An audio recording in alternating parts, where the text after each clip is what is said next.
La somme théologique de saint Thomas d'Aquin, première partie, question 77, article 2. Y a-t-il dans l'âme plusieurs puissances ou facultés ? Le philosophe établit cela directement dans son traité sur l'âme, qu'il y a dans l'âme humaine plusieurs puissances ou facultés. Résumé de l'argumentation. L'homme étant, selon l'ordre de la nature, placé sur le plus bas degré des êtres appelés à la béatitude, et par conséquent, l'homme ayant besoin d'accomplir des opérations multiples et diverses, il faut que l'âme humaine possède plusieurs puissances. Corps de l'article. Il faut donc établir qu'il existe plusieurs puissances dans notre âme. Pour mettre cette proposition dans toute son évidence, disons avec le philosophe dans son traité du ciel, livre 2, que les créatures les plus infimes ne peuvent atteindre à la parfaite bonté, elles en atteignent une très imparfaite au moyen d'un petit nombre de mouvements. Les créatures plus élevées que celles-là acquièrent avec un grand nombre de mouvements la parfaite bonté.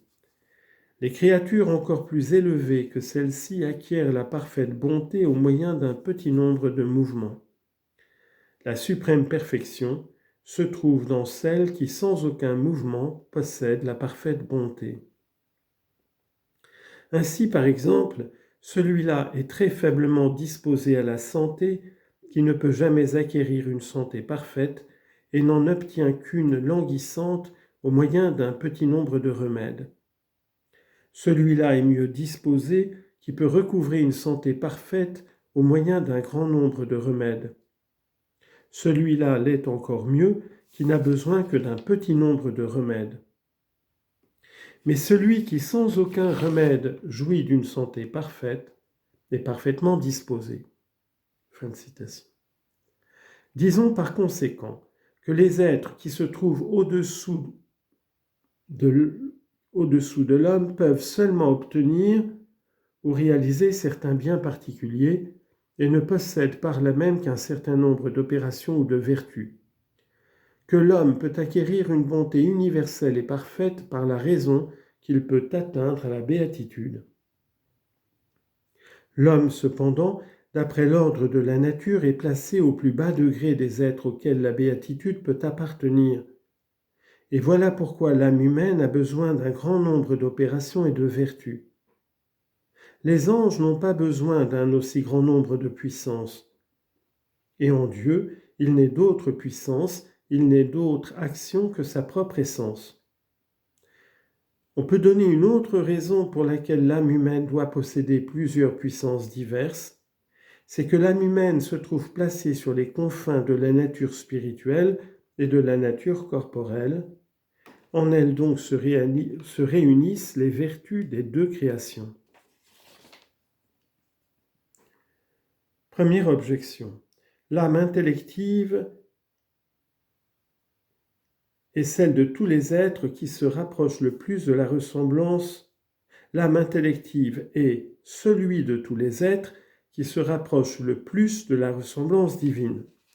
Or, il n'y a qu'une seule puissance en Dieu, donc il n'y en a qu'une également dans l'âme intellective. Réponse. L'âme intellective se rapproche de la ressemblance divine plus que les créatures inférieures, par cela même qu'elle peut s'élever à la parfaite bonté, quoiqu'avec le secours de plusieurs moyens, ce qui la place au-dessous des êtres supérieurs. Deuxième objection. Plus une vertu est élevée et plus elle tend à devenir une. Or l'âme surpasse toutes les autres formes en vertu, donc elle ne doit posséder qu'une vertu ou puissance. Réponse. Une vertu douée de l'unité est par là même supérieure si elle s'étend à un égal nombre d'objets.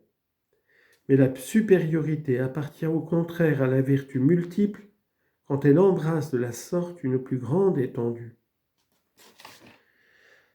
Troisième objection. L'action est le propre d'un être en acte. Or, c'est par la même essence de l'âme que l'homme possède l'être et tous les différents degrés de l'être, ainsi que nous l'avons expliqué plus haut. C'est donc par la même puissance de l'âme qu'il accomplit les diverses opérations inhérentes à chaque degré. Réponse. Une chose ne peut en effet avoir qu'un être substantiel, mais elle peut exercer plusieurs opérations, et c'est pour cela que l'essence de l'âme est une, tandis que ses puissances sont multiples.